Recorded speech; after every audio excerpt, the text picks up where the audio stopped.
오늘 주일 예배는 잘 견디려면 어떻게 해야 하는가, 잘 참고 잘 견디려면 어떻게 해야 하는가라는 제목으로 잠깐 시간 은혜를 나누고자 합니다. 인사말은 그 시대를 반영한다는 말이 있죠. 그러니까 예를 들어서 밤새 안녕하셨습니까? 과거에 어느 한때 이런 인사법이 있었거든요. 그러니까 자고 일어나면 사람이 죽고 또 자고 일어나면 사람이 죽고, 그러니까 밤새 안녕하셨습니까? 그러면서 서로 안부를 물어보았던 그런 시대가 있었다는 것입니다. 그런가 하면 밥 잡수셨습니까? 진지 잡수셨습니까? 이런 인사법도 과거에 어느 한때 크게 유행했던 적이 있었거든요. 그러니까 한국 전쟁 직후 시대적 상황이 어떠했는가, 너무 가난해서 밥을 제때 못 먹었던 사람들이 수두룩했다는 것이죠. 그래서 밥 잡수셨나요? 어르신, 진지 잡수셨나요? 이런 인사법을 즐겨 사용했던 시대가 있었다는 것입니다. 그러면 요즘에는 주로 어떤 식으로 인사를 하느냐? 대부분 저는 이런 인사를 받습니다. 어떻게 지내세요, 하 목사님? 하 목사님 잘 지내고 계시죠? 이런 인사를 받습니다. 이게 요즘 인사법입니다. 이어 저는 그때 이렇게 대답을 해드리지요. 잘 지내지는 못하고 잘 견디고는 있습니다. 그러니까 코로나로 인해 언제든 어디서든 감염 위험이 있으니까 어디 돌아다니지도 못하고, 마음 놓고 돌아다니지도 못하고, 또 아직도 많은 교회들이 모여서 예배 드리는 이른바 오프라인 예배도 드리지를 못하고, 또 유행병이 좀처럼 사라질 기미도 보이지를 않고, 그래서 잘 지내지는 못하고, 요즘 잘 지내지는 못하고 잘 견디고는 있습니다. 이런 식으로 대답을 해드린다는 것이죠. 아무튼 코로나로 인해서 여러분도 무척 걱정이 될 것이고 많이 불편하실 것입니다. 만약 백신이 개발되지 못한다면, 백신 개발에 실패한다면 올해는 물론 이려니와 내년도, 내후년도 이런 위험한 상황이, 위기 상황이 지속될 가능성이 매우 높겠지요. 이런 맥락에서 지금 우리가 코로나 시대를 살아가고 있는데, 다르게 표현하면 고난의 시기를 보내고 있는데, 이런 때 우리는 어떤 식으로 신앙생활을 해야 할까요? 방금 우리는 베드로전서를 읽었거든요. 이 성경이 기록될 당시 시대적 상황이 어떠했느냐? 기독교인들에 대한 무자비한 박해가 있었다는 것이죠. 베드로전서는 AD 64년경 기록되었습니다. 그러니까 로마의 네로 황제가 기독교인들을 크게 박해했던 그런 시기였던 것이죠. AD 64년경 도대체 어떤 일이 벌어졌느냐? 로마의 대형 화재 사건이 있었습니다. 네로 황제가 시를 쓴다고, 이 정신나간 놈이 시를 쓴다고 시상이 떠오르지 않는다고, 시가 잘 지켜지지 않는다고 로마의 불을 확 질러버렸던 것이죠. 당시 얼마나 불이 거세게 타올랐던지 로마의 14개국 중 무려 10개국가 불에 타서 완전히 소실돼 버렸답니다. 그런데 엉뚱하게도 로마의 네로 황제가 로마 시민들 앞에서 기독교인들이 불을 질렀다, 기독교인들이 로마를 없애버리려고 불을 질러버렸다, 저것들이 방화범이다, 그러면서 거짓 소문을, 거짓 루머를 퍼뜨렸다는 것입니다. 이에 기독교인들에 대한 조직적인 그리고 잔인한 박해가 있었던 것이죠. 그래서 많은 기독교인들이 뿔뿔이 흩어졌던 것입니다. 그리고 당시 기독교인들이 어떤 상황에, 어떤 형편에 놓여 있었는지 베드로전서 1장 6절을 통해서도 대략 알 수가 있거든요. 거기 보면 이렇게 되어 있습니다. 그러므로 너희가 이제 여러 가지 시험으로 말미암아 잠깐 근심하게 되지 않을 수 없으나 오히려 크게 기뻐하는도다. 여기 보면 여러 가지 시험이라는 말씀이 나오는데, 이 시험이란 도대체 무엇일까요? 경제적 위기, 정치적 위기, 안보적 위기, 팬데믹 이런 게 아닙니다. 기독교인이라는 이름 때문에 겪어야 했던 무자비한 박해를 말했던 것이죠. 어쨌든 베드로전서가 쓰였던 시대와 요즘 시대는 다릅니다. 하지만 자유롭게 마음 놓고 신앙생활을 할 수 없다는 점에서 그때나 지금이나 비슷한 측면이 있다는 것이죠. 그렇다면 앞서도 언급했습니다만, 이런 시대 속에서, 이런 고난의 시기 가운데서 어떻게 하면 잘 믿고 잘 살 수가 있을까요? 쉽게 말해 이 어려운 시기를 잘 견뎌낼 수가 있을까요? 2절에 보면 이런 말씀이 나오죠. 갓난아기들 같이 순전하고 신령한 젖을 사모하라. 이는 그로 말미암아 너희로 구원에 이르도록 자라게 하려 함이라. 그러니까 무슨 얘기냐? 이 어려운 시기를 잘 견뎌낼 수 있는 방법, 그것은 하나님 말씀을 사모하라는 것입니다. 그러면 어느 정도 하나님 말씀을 사모해야 하는가? 갓난아기가 엄마의 젖을 사모하듯이 하나님 말씀을 사모하라는 것이죠. 여러분, 갓난아기는 그야말로 젖 먹던 힘까지 총동원을 해서 엄마의 젖을 빨아대지요. 즉 이와 같이 너희도 하나님 말씀을 사모하라는 것입니다. 제가 어렸을 때 어미개가 새끼 낳는 것을 봤거든요. 그때 가만히 보면 새끼는 아직 눈을 뜨지 못했는데 본능적으로 전투적으로 어미젖을 찾더라는 것입니다. 또 어미젖이 10개라면 이 10개 모두 다 젖이 잘 나오는 것이 아니거든요. 그래서 새끼들은 젖이 잘 나오는 어미젖을 찾으려고 서로 다투고 깨물고 핥히고 밀치고 심지어 자기 형제를 밟고 올라서고 난리도 이런 난리가 없더라는 것입니다. 그러니까 한마디로 새끼가 어미젖을 찾는 열정이라고 하는 것은 대단하다 못해 살벌하게까지 하더라는 것이죠. 또 새끼들이 엄마 젖을 먹을 때 보면 앞발 2개를 어미젖 양옆에 갖다 대거든요. 이제 그러면 새끼 강아지들의 발 사이로 어미젖이 쑥 나오겠죠. 그때 미친 듯이 정신없이 어미젖을 빨아대더라는 것입니다. 저런 식으로 빨아대면 어미젖이 뜯겨나가지 않을까, 크게 상하지 않을까 걱정될 정도라는 것이죠. 그러니까 반복되는 말씀입니다만 너희도 이와 같이 하나님의 말씀을 사모하라는 것입니다. 그러면 이 어려운 시대를 능히 견뎌낼 수 있다는 것이죠. 그리고 하나님 말씀을 사모한다라는 것은 나의 시선을 외부의 환경이나 외부에서 들려오는 소리에 집중하지 않겠다 이런 의미거든요. 다시 말해 하나님 말씀을 사모한다라는 것은 내 내면 세계에 집중하겠다. 즉 내 내면 세계를, 내 속을 하나님 말씀으로 채우겠다 이런 의미라는 것이죠. 그러니까 이 어려운 시대를 능히 견뎌내려면 내 내면 세계에 집중하라. 즉 내 내면 세계를, 내 속을 하나님 말씀으로 채우라는 것이죠. 이 히브리서 4장 12절에 보면 이런 말씀이 나오죠. 하나님 말씀은 살아있고 활력이 있어 좌우의 날선 어떤 검보다 예리하여 혼과 영과 및 관절과 골수를 찔러 쪼개기까지 하며 또 마음의 생각과 뜻을 판단하느니라. 그러니까 한마디로 하나님의 말씀은 문자가 아니라 활력이라는 거예요. 하나님 말씀은 문자가 아니라 생명력이라는 것입니다. 말씀 그 자체가 활력이야. 말씀 그 자체가 생명이라는 것입니다. 따라서 하나님의 말씀으로 나의 내면 세계를 채우면 내 속이 생명으로 충만해진다는 것이죠. 다시 말해 내 속에서, 내 영 깊숙한 곳에서, 무의식 세계 속에서 활력이 쏟아져 나온다는 것입니다. 내 영 깊숙한 곳에서, 무의식 세계에서, 내 영 속에서 영적 에너지가 쏟아져 나온다는 것입니다. 즉 내가 싱싱해진다는 것이죠. 여러분 이상하게도 사람이 하나님의 말씀을 가까이 하면 그때부터 싱싱해져요. 그 사람에게서 활력을, 생명력을 느낄 수 있다는 것입니다. 그러므로 항상 하나님 말씀을 사모하시고 더 나아가서 내 내면 세계를 하나님 말씀으로 채우심으로 날마다 싱싱한 가운데 사시기를, 즉 활력, 생명력이 넘치는 가운데 사시기를, 그래서 이 어려운 시기를 능히 잘 견뎌나가시기를 예수님 이름으로 진심으로 축원을 드립니다.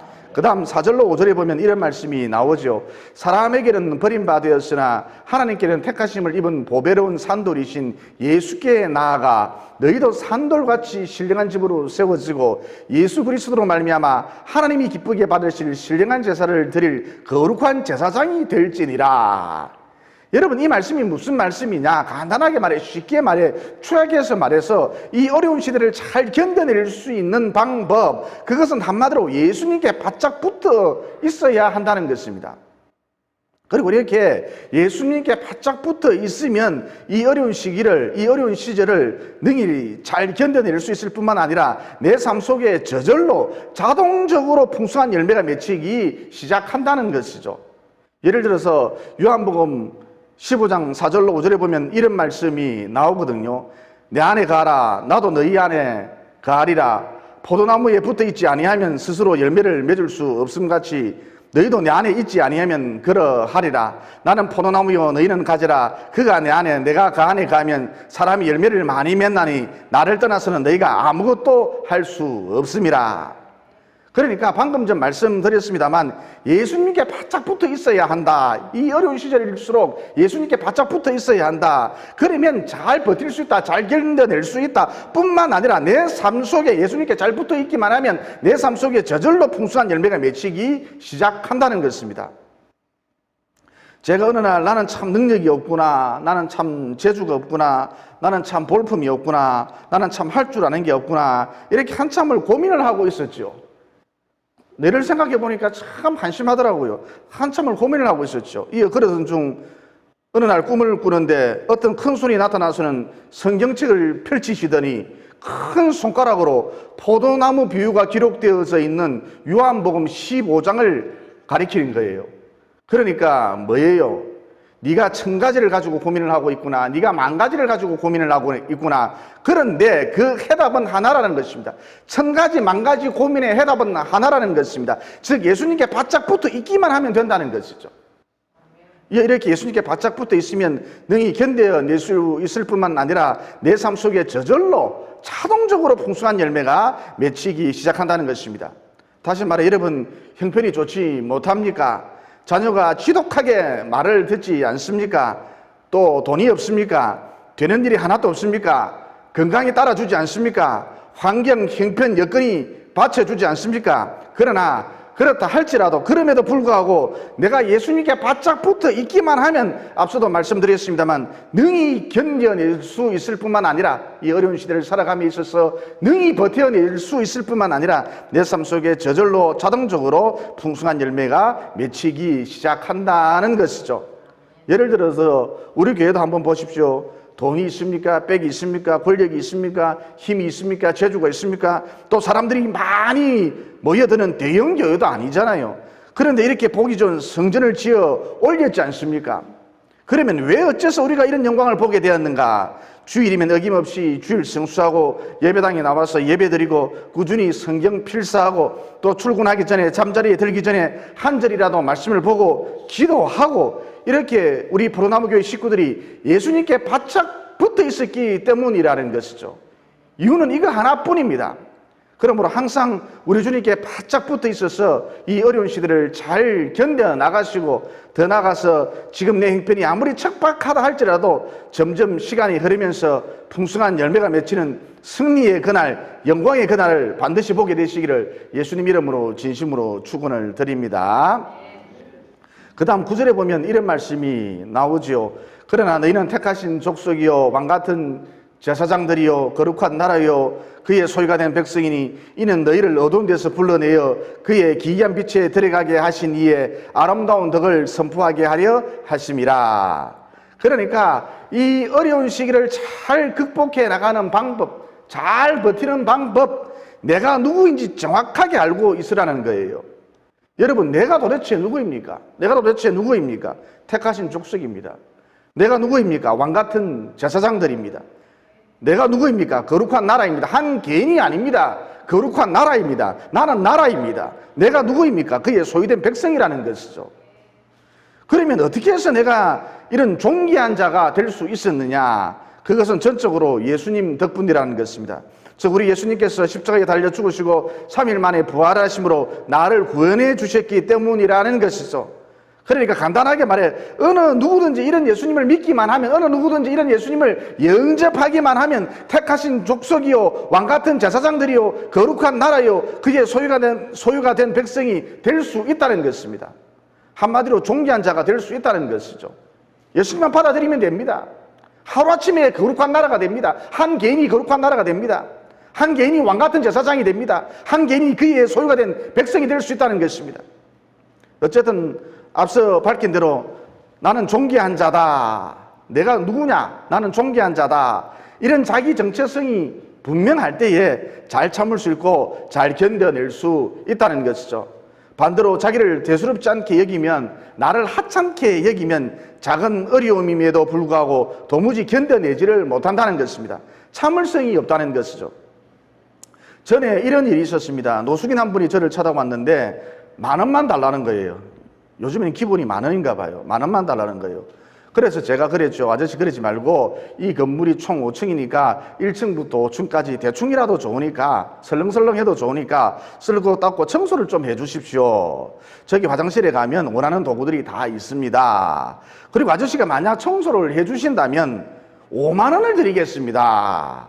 그러자 노숙인 아저씨가 제 말에 토를 달지 않고 청소 도구가 있는 화장실로 가는 거예요. 이어 청소 도구들을 주섬주섬 챙겨서 나오시더라는 것이죠. 그래서 제가 속으로 생각하기를, 이 아저씨가 정말 청소를 하실랑갑다. 참 좋으신 분이다. 노숙인 치고는 생각이 있는 분이다. 이런 아저씨라면 노숙을 할 분이 아닌데 무슨 말 못할 사정이 있는갑다. 이어 서둘러 제 방으로 와서 설교 준비를 하고 있었습니다. 그런데 한참을 기다렸는데도 이 노숙인 아저씨가 저를 찾아오지 않는 거예요. 그래서 걱정도 되고 어찌된 영문인가 싶어서 밖으로 나가보니 3층 계단쯤에 빗자루며 쓰레받기며 막대 걸리며 이런 청소 도구들이 어지럽게 내팽개쳐져 있더라는 것입니다. 그러니까 이 노숙인 아저씨가 청소를 하시다가 그만 좀 힘드니까 아무렇게나 해놓고 도망가 버린 것이죠.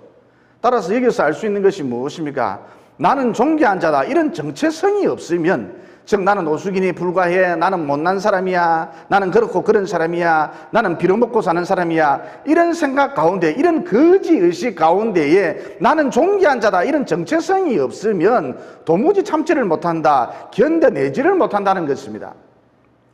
그러니까 앞서도 말씀드렸습니다만 나는 존귀한 자다, 이런 자기 정체성이 분명할 때에 잘 참고 잘 견뎌낼 수 있다는 것이죠. 덧붙여 이 세상에는 세상 가치관이라는 것이 있습니다. 다른 말로 마귀 가치관이라는 것이 있다는 것이죠. 즉 엉터리 가치관, 가짜 가치관이라는 것이 있다는 것입니다. 그러니까 예를 들어서 너 공부도 못하면서 잘 살지도 못하면서 키도 작으면서 전세에 살면서 정규직도 아니면서 겨우 하루 벌어 하루 먹고 사는 주제에 네가 무슨 택하신 족속이냐, 왕같은 제사장들이냐, 그의 소유가 된 백성이냐, 거룩한 나라냐는 것이죠. 여러분, 이것은 방금 전 말씀드렸습니다만 마귀가 던져주는 생각입니다. 마귀 가치관이라는 것이죠. 즉 한마디로 엉터리라는 것입니다. 가짜라는 것이죠. 그러면 진짜가 뭐예요? 하나님 말씀만이 진짜죠. 즉 창조주가 그렇다면 그런 거예요. 여기에 누가 감히 토를 달 수 있겠습니까? 창조주가 그렇다면 그런 것입니다. 하나님 말씀만이 진짜입니다. 지금 창조주 하나님이 무엇이라고 말씀을 하고 계십니까? 네가 공부를 못하든 비정규직이든 식무살이를 하든 겨우 아르바이트를 해서 먹고 살든 일용직 근로자든 상관없이, 이런 것들과는 전혀 상관없이 너를 위해 하나님의 아들이 기꺼이 죽었다는 거예요. 또 너를 위해 하나님의 아들이 사망 권세를 이기시고 부활하셨다는 것입니다. 따라서 누가 무엇이라고 하든지 너는 존귀한 자라는 것이죠. 여러분, 이게 진짜입니다. 그러므로 마귀가 던져주는 가치관을 덥석 물지 마시고, 즉 가짜에 속지 마시고 진짜를 붙들고 사셔서, 즉 주님을 믿는 나는 택하신 족속이다, 주님을 믿는 나는 왕같은 제사장들이다, 주님을 믿는 나는 그의 소유된 백성이다, 주님을 믿는 나는 거룩한 나라다, 이렇게 진짜를 붙들고 사셔서, 이게 진짜거든요. 이런 진짜를 붙들고 사셔서 이 어려운 시기를 무난히 잘 견뎌 나가실 뿐만 아니라 우리 하나님과 영원히 함께 하시는 최종 주인공들이 모두 되시기를 예수님 이름으로 진심으로 축원을 드립니다. 기도드리겠습니다.